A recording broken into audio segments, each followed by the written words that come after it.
My name is Halima and I'm 18 years old, and this is my story.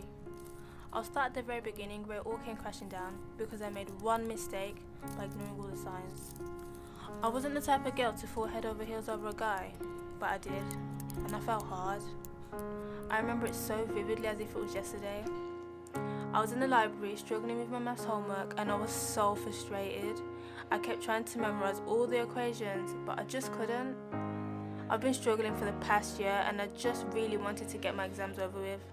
So I continued to flip from page to page, hoping that something would stick. And then there he was. Out of nowhere, this guy sat next to me and started talking to me. I was glad that I had an excuse to stop doing algebra, but I was even happier that someone took an interest in me. He told me I was beautiful, which no guy has ever called me before, not even my father. He walked out on me when I was 3 years old. So when he wanted my company, I felt so special. We talked for a while and he told me his name was Jack. He was very funny and charming and so easy to talk to. I was happier than I had been in a while. We exchanged phone numbers and decided to meet up in a cafe later in the day. Everything went perfectly. It all played off like a fairy tale. I just met this seemingly perfect guy. I wish I knew then that nothing is what it seems. I started opening up to him more, and it felt like I'd known him for years. Months go by and he started calling me stupid and ugly instead of beautiful, and I believed every word he said. After he would abuse me, I would cry, and he would justify his actions by saying that it's love. But how was I supposed to know the difference when my own father neglected me?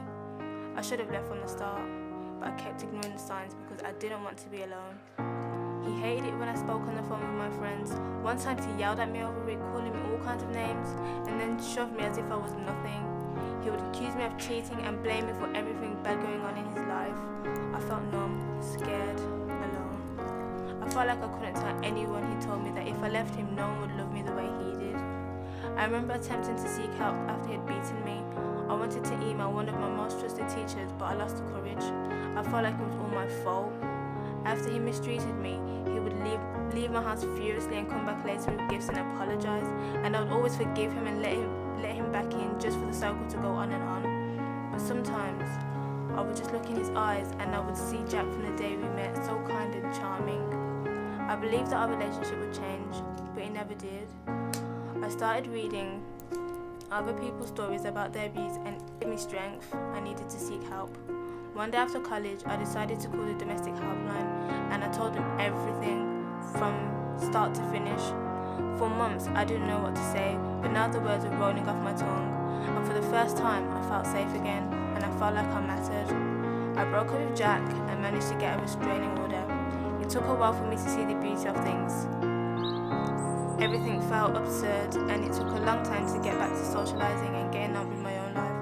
But I'm glad I got help when I did. I can't imagine what would have happened if I let it go on for any longer. Don't ignore the signs, don't confuse abusive love, and don't be afraid to seek for help.